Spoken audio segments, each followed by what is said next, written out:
నమస్తే. తెలుగు రాజ్యంకి స్వాగతం. తెలుగు రాజ్యం సమర్పిస్తున్న అలనాటి నిర్మాతలు ప్రత్యేక కార్యక్రమానికి సుస్వాగతం. వెన్నెముక ఒక మనిషి జీవన విధానానికి సంబంధించి, మనిషి దైనందిన జీవితం నడవడానికి ఎంత ఇంపార్టెంట్ అనేది ప్రతి ఒక్కరికి తెలిసిందే. అలాగే సినిమా అనేది నిలబడాలి అన్నా, ఆ సినిమా ప్రేక్షకుల దగ్గరికి రావాలన్నా నిర్మాత అనేవాడు కూడా అంతే ముఖ్యం. ఇప్పటి నిర్మాతలకి ఎంత వాల్యూ ఉంది, వాళ్ళు పడుతున్న కష్టం ఏంటి నేను ప్రత్యేకంగా చెప్పాల్సిన అవసరం లేదు. బట్ అలనాటి నిర్మాతలు అంటే అప్పటి హీరోలు వాళ్ళకి ఇచ్చిన వాల్యూ గురించి ఎంత చెప్పినా తక్కువనే చెప్పాలి. ఒకే ఒక పిక్చర్ ఆ మధ్యకాలంలో చాలా ట్రెండ్ అయింది. అంటే పెద్ద పెద్ద నిర్మాతలంతా వాళ్ళ పేర్లు నేను ఇప్పుడే చెప్పను, మనం ఫ్లోలో తెలుసుకుని వెళ్ళే ప్రయత్నం చేద్దాము. నిర్మాతల పైన కూర్చుంటే ఏఎన్ఆర్, ఎన్టీఆర్, సినిమా డైరెక్టర్లు అంతా ఆయన చుట్టూ కింద కూర్చుని ఉన్నారు. ఆ ఒక్క చిత్రము నిర్మాతల కంటే మనకు డబ్బు పెట్టే వాళ్ళు అన్న ఒక కృతజ్ఞతని ఆ ఒక్క పిక్చర్ ద్వారా అప్పటి నిర్మాతలకి ఎంత వాల్యూ ఇచ్చారు అనేది తెలుస్తుంది. మరి అలనాటి నిర్మాతలు సృష్టించిన అద్భుతాలు ఏంటి, ఎలాంటి విలువలతో కూడిన నిర్మాణాలని తెర మీద తీసుకొచ్చారు అని తెలుగు రాజ్యం తరపున మీ అందరికీ తెలియజేసే ప్రయత్నం చేస్తున్నాం. దాంట్లో మొట్టమొదట కనకమేడల దేవి వరప్రసాద్ గురించి మీకు తెలియజేయాలని ఇవాళ ఆయనకు సంబంధించిన మరపురాని మరచిపోని అద్భుతమైన సంఘటనల్ని మీ అందరితో పంచుకోవడానికి నేను సిద్ధంగా ఉన్నాను. మరి దీనికి సంబంధించి మనకు వివరణ ఇచ్చే ఒక వ్యక్తి కావాలి కదా, ఆయనే చరిత్రకారుడు చిల్లగట్టి శ్రీకాంత్ గారు. ఆయన మాటల్లో అలనాటి నిర్మాతలకు సంబంధించిన మొదటి ఎపిసోడ్ దేవి వరప్రసాద్ గురించి మరిన్ని విశేషాలు. శ్రీకాంత్ గారు నమస్తే అండి. నమస్కారం సంజయ్ గారు. నిజంగా అంటే ఒకప్పుడు నిర్మాతలు అంటే వాళ్ళకు ఉండే వాల్యూ కావచ్చు, డిస్కషన్స్ నుంచి లొకేషన్లోకి వెళ్ళడం, ప్రతి రూపాయి ప్రతి పైసా, డైరెక్టర్లు హీరోలు, ఇలా చాలా డిస్కషన్ జరిగేదండి. ఇప్పుడు ఈ నిర్మాతలు ఎలా ఉన్నారనేది, భారీ ఖర్చులు, వాళ్ళకు రాబడి లెక్క ఎంత ఇబ్బంది పడుతున్నారు అనేది కూడా మనం చూస్తున్నాము. ముందుగా అలనాటి నిర్మాతల గురించి చెప్పాలంటే ఏం చెప్తారు? అలనాటి నిర్మాతలు వాళ్ళు క్రమశిక్షణకి సమయపాలనకి పెట్టింది పేరు. సమయపాలన ఇన్ సెన్స్ టైం సెన్స్, ఆ టైమింగ్ ఏదైతే ఉందో దానికి చాలా ప్రాధాన్యత ఇచ్చేవారు. అట్లాగే డిసిప్లిన్. వీటిలో అప్పటి తరం నిర్మాతలు అందరూ కూడా, అంటే రామారావు గారితో నాగేశ్వరరావు గారితో సినిమాలు నిర్మించినటువంటి చాలామంది నిర్మాతల్లో ఎక్కువ భాగం రామారావు గారి నిర్మాతలందరూ ఆ తర్వాత చిరంజీవి గారితో బాలకృష్ణ గారితో సినిమాలు చేశారు. వీళ్ళల్లో కె దేవీవరప్రసాద్ గారిది ప్రత్యేకమైన బాణి. ఆయన రామారావు గారికి చాలా ఇష్టడు. ఎన్టీ రామారావు గారితో పాటు దేవీవరప్రసాద్ గారి తండ్రి కనకమేడల తిరుపతయ్య గారు, వీళ్ళిద్దరూ చాలా మంచి మిత్రులు. విజయవాడ స్వస్థలం. వాళ్ళు కలిసి నాటకాలు వేశారు. నేషనల్ ఆర్ట్ థియేటర్స్లో కూడా తిరుపతయ్య గారు పాల్పంచుకున్నారు. రామారావు గారు కథానాయకుడు అయిన తర్వాత, విజయవంతమైన కథానాయకుడు అయిన తర్వాత తిరుపతయ్య గారు నేషనల్ డిస్ట్రిబ్యూటర్స్ అని డిస్ట్రిబ్యూషన్ కంపెనీ కూడా విజయవాడలో రామారావు గారి కోసం ఆయన నిర్వహించారు. ఓకే. తర్వాత రామారావు గారు పిలిచి సినిమా చేసుకోమని చెప్పిన తర్వాత అది శ్రీకృష్ణ అవతారం. ఆ సినిమా విడుదలైన మూడో రోజు లేదా సినిమా విడుదలకి ఒక 3 రోజుల ముందు సినిమా చాలా అద్భుతంగా వచ్చిందన్న ఆనందంలో, ఆ సినిమా ఏంటంటే తిరుపతయ్య గారికి పుండరీకాక్షయ్య గారికి రామారావు గారు కలిపి చేశారు. చేస్తే అసలు ఇంత అద్భుతమైన సినిమా నేను తీశానా, ఇంత గొప్పగా కృష్ణావతారాన్ని తెరకెక్కించానా అన్న ఆనందంతో ఆయన గుండెపోటుతో మరణించారు. మరణిస్తే రామారావు గారు బాగా ఆయన్ని చాలా బాధపడిపోయి బాధ్యత దేవీవరప్రసాద్ గారి బాధ్యత రామారావు గారు తీసుకున్నారు. ఓకే. దేవీవరప్రసాద్ ఇదంతా 1967. ఓకే. ఆ టైంలో దేవీవరప్రసాద్ గారి బాధ్యత రామారావు గారు తీసుకోవటం. దేవీవరప్రసాద్ గారు చాలా చిన్నవాడు. ఆయన సినిమా చేస్తాను, ఒక సినిమా కొంచెం వెసులుబాటు కోసం అని చెప్పి పుండరీకాక్షయ్య గారి పేరు వేసినప్పటికీ నిర్మాతగా దేవీవరప్రసాద్ గారి మేనమా ముమ్మనేని సుబ్బారావు గారు ఉండేవారు. వాళ్ళని పిలిచి భలే తమ్ముడు చేశారు Ramarao. Tarakarama Pictures. Okay. Tarakarama Pictures అనేది వాళ్ళ బ్యానర్ అనమాట. చేసిన తర్వాత దేవీవరప్రసాద్ గారు అలా ఆయన కొనసాగటం జరిగింది. ఆయన బిఈ మెకానికల్, నాకు గుర్తున్నంతలో బిఈ పూర్తి చేసి వచ్చారు. తిరిగి వచ్చిన తర్వాత రామారావు గారు పిలిపించుకొని, మరి నిర్మాతగా నిన్ను పరిచయం చేయబోతున్నాను, మంచి సినిమా చేసుకో అని ఈయన దర్శకుడిగా తన మనసులో దాసరి నారాయణరావు గారు ఉన్నారు, దేవీవరప్రసాద్ గారు. ఓకే. అప్పటికి దాసరి నారాయణరావు గారు డైరెక్టరు అవ్వకముందే దాసరి నారాయణరావు గారు కథ చెప్పే పద్ధతి ఈయన వినున్నారు దేవీవరప్రసాద్. ఈయన ఎవరో భలే చెప్తున్నాడు కదా, చాలా గొప్ప డైరెక్టర్ అవుతాడు, తీస్తే నా మొదటి సినిమా ఇది తీయాలనుకున్నాడు ఆయన. కానీ ఆయన చెప్పేలోపు దేవివర ప్రసాద్ గారు నా దర్శకుడు దాసరి నారాయణరావు అనే లోపు రామారావు గారు డి యోగానంద్ గారిని పెట్టుకోండి అన్నారు. డి యోగానంద్ గారు ఎన్టీ రామారావు గారు ఆస్థాన దర్శకుడు అనమాట. రామారావు గారి సొంత నిర్మాణ సంస్థలో కూడా రామారావు గారికి డైరెక్షన్ చేయాలని అనిపించిన స్క్రిప్ట్స్ రామారావు గారు డైరెక్ట్ చేసేవారు. ఓకే. రామారావు గారు బాగా హీరోగా బిజీగా ఉన్నప్పుడు స్క్రిప్ట్స్ డి యోగానంద్ గారికి ఇచ్చేవారు, డైరెక్ట్ చేయండి బ్రదర్ అనేసి. సరే వెంటనే డి యోగానంద్ గారిని పెట్టుకుని కథానాయకుని కథ అని ఒక సినిమా చేశారు. ఎన్టీ రామారావు గారు పల్లెటూరు నుంచి వచ్చి సినిమా హీరో అవుతాడు అందులో. ఎన్టీ రామారావు గారికి సంబంధించిన చాలా సినిమా క్లిప్పింగ్స్ వాడారు దాంట్లో. చాలా బీభత్సమైన హిట్ కాదు కానీ 80 days ఆడినట్టుంది. 80 రోజుల సినిమా, 10 వారాల సినిమా అంటారు అప్పట్లో. 10 వారాల సినిమా అయింది, హ్యాపీ.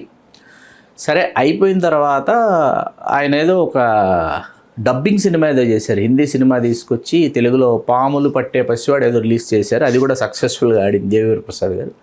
అయిపోయిన తర్వాత మనోజ్ కుమార్ హిందీలో చేసిన ఒక సినిమా తీసుకుని తెలుగులో చేయాలని చెప్పి కె రాఘవేంద్రరావు గారి డైరెక్షన్. అప్పటికి అడవి రాముడు వచ్చేసి చాలా బీభత్సమైన హిట్, ఇండస్ట్రీ హిట్ అయిపోయి రామారావు గారిని సరికొత్తగా చూస్తున్నటువంటి ఒక టైం.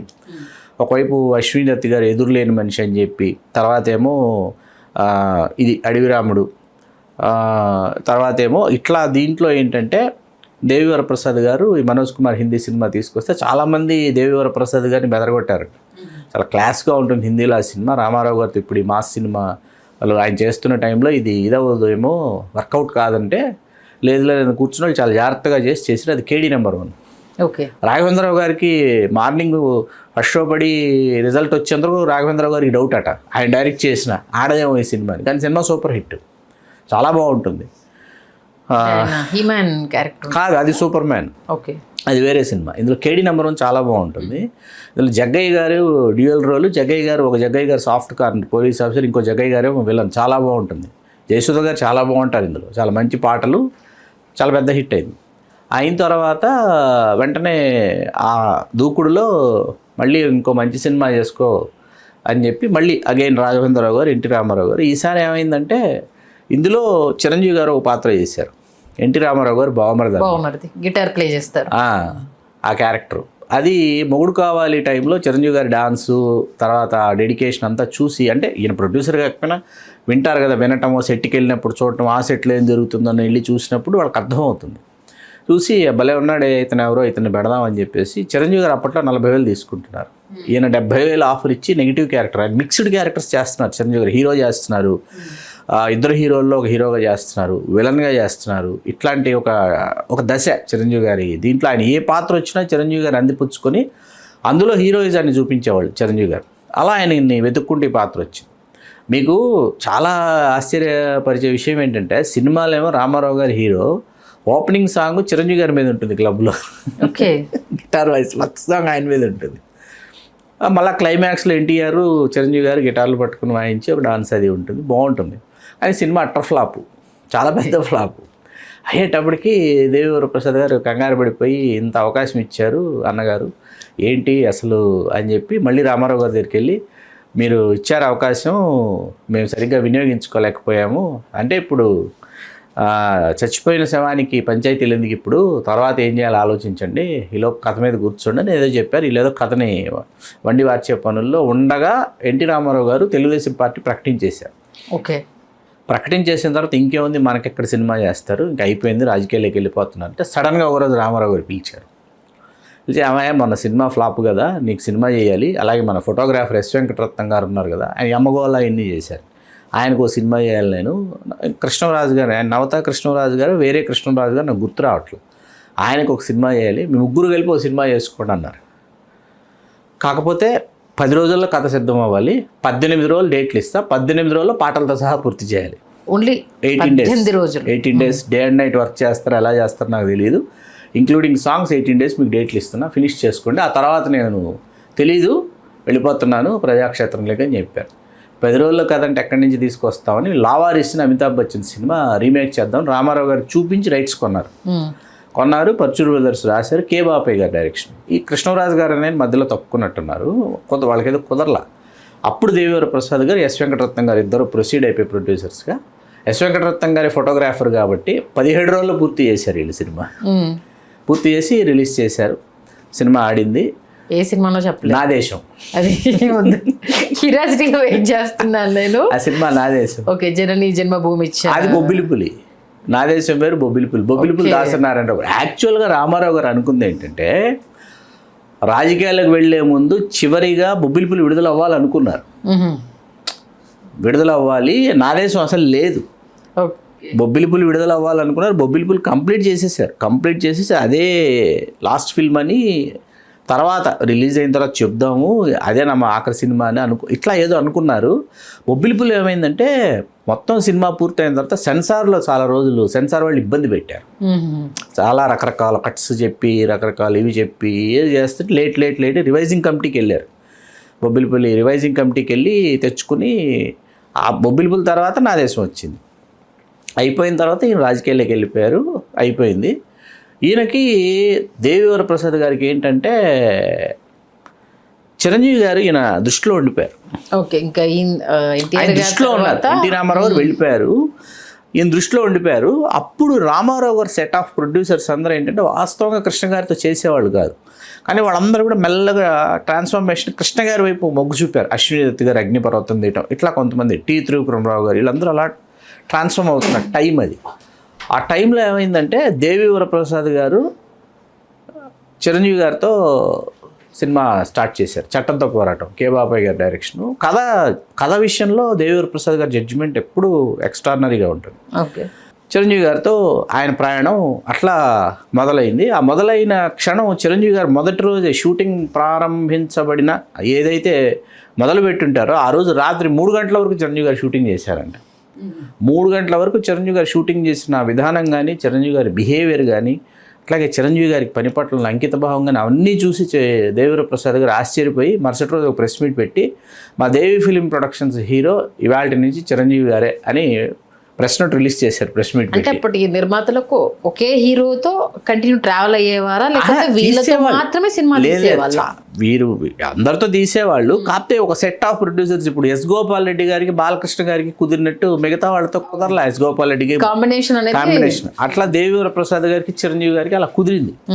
ఆ కుదిరిన తర్వాత ఏమైందంటే అది చట్టంతో పోరాటం సినిమా చాలా బాగా ఆడింది, బాగుంటుంది సినిమా, బాగుంటుంది సినిమా హిట్. దాంట్లో కమర్షియల్ హిట్ సినిమా, కమర్షియల్గా చాలా బాగా పే చేసింది. దానిలో మాధవి గారు, సుమలత గారు హీరోయిన్లు, యాజ్ ఇట్ ఈస్గా రావుగోపాలరావు గారు, అల్లు రామలింగయ్య గారు విలన్స్. దాంట్లో మళ్ళీ మీకు చిరంజీవి గారి చేత యమధర్మరాజుగా ఒక నాటకంలో గెటప్ కూడా వేయించారు, చాలా బాగుంటుంది చిరంజీవి గారు ఎముడిగా. ఓకే, ఇట్లా చట్టంతో పోరాటంతో చిరంజీవి గారు మా దేవి ఫిలిం ప్రొడక్షన్స్ హీరో అని చెప్పారు. దేవివర ప్రసాద్ గారు చిరంజీవి గారితో సినిమాలు తీస్తాను అని చెప్పినా కూడా ఎన్టీ రామారావు గారు దానికి ఆయన ఏమి ఇదిగా ఏం ఫీల్ అవ్వాలి. ఆయన రాజకీయాల్లోకి వెళ్ళిపోయారు, ముఖ్యమంత్రి అయిపోయారు. ఎవరైనా మా అబ్బాయితో కదా తీయాలి సినిమాలు, బాలకృష్ణతో చిరంజీవి గారితో తీస్తాను అంటున్నాడండి. ఇద్దరు చిరంజీవి గారు బాలకృష్ణ గారు ఆ టైంకి అపోనెంట్సే కదా హీరోలుగా, హోరాహోరీ పోటాపోటీ ఇద్దరి మధ్య డి అంటే డి పరిస్థితులు అనమాట. అయితే రామారావు గారు పిలిచి దేవివర ప్రసాద్ గారిని రామారావు గారు చాలా పుత్రవాత్సల్యంతో చూసేవారు. ఏయా అని పిలిచేవాళ్ళంట, ప్రసాద్ అని పిలిచేవాళ్ళంట. అందుకని బాలకృష్ణ గారి డేట్స్ చూసే బాధ్యత కూడా దేవివర ప్రసాద్ గారికి అప్పచెప్పారు. చిరంజీవి గారితో సినిమాలు తీస్తూ బాలకృష్ణ గారి డేట్లు చూస్తుండేవాళ్ళు. ఎవరైనా నిర్మాతలు బాలయ్య బాబుతో సినిమాలు తీయాలనుకుంటే దేవివర ప్రసాద్ గారిని అప్రోచ్ అవ్వాలి, కథ దేవివర ప్రసాద్ గారు వినాలి, బాగుంటుంది అని అనుకుంటే వెళ్ళి మన రామారావు గారికి కథ వినిపించేవాళ్ళు. ఆయన ముఖ్యమంత్రిగా ఎంత బిజీగా ఉన్నా చాలా బాగుంది కథ, లేకపోతే బాలయ్య బాబాయ్ చేస్తే బాగుంటుంది అనుకుంటున్నారు, లేదా కొత్త ప్రొడ్యూసర్స్ ఫస్ట్ టైం చేద్దాం అనుకుంటున్నారు అంటే ఖచ్చితంగా రామారావు గారిని కల్పించేవాడు. ఇట్లా ఇది ఒక తొలి ప్రయాణం దేవివర ప్రసాద్ గారిది. ఓకే, అది ఈవేళ అలనాటి నిర్మాతల్లో దేవివర ప్రసాద్ గారికి సంబంధించి ఇది మనం మొదటి భాగం అనుకోవచ్చు. రెండో భాగం చిరంజీవి గారికి సంబంధించి ఆయన ఏ విధంగా ప్రయాణం చేశారు అనేటటువంటి విషయం కూడా మనం మరుసటి ఎపిసోడ్లో మనం మాట్లాడుకుందాం. నిజంగా అంటే నిర్మాతల గొప్పతనం గురించి, అలాగే వాళ్ళు ఒక హీరోతో ట్రావెల్ అయితే వాళ్ళ అనుబంధము అనేది అక్కడ జర్నీ అక్కడితో ఆగిపోకుండా వాళ్ళు ఫ్యామిలీ పరంగా తీసుకెళ్ళడము అనేది కూడా ఇక్కడ చాలా గొప్ప విషయము. చాలా చక్కటి విషయాలు తెలియజేశారు. ధన్యవాదాలు శ్రీ. ధన్యవాదాలు సంధ్య. హలో, తెలుగు రాజ్యం ఛానల్ చూస్తున్నారా? సామాజిక, రాజకీయ, జీవన చిత్రణే తెలుగు రాజ్యం. అతిశయోక్తులు, అసత్యాలు ఉండవు. రాజకీయ కోణం కాదు, ప్రజా కోణమే కొలబద్ద. తెలుగు రాజ్యం వీక్షణ మీ ఉత్తమ అభిరుచికి నిదర్శనం.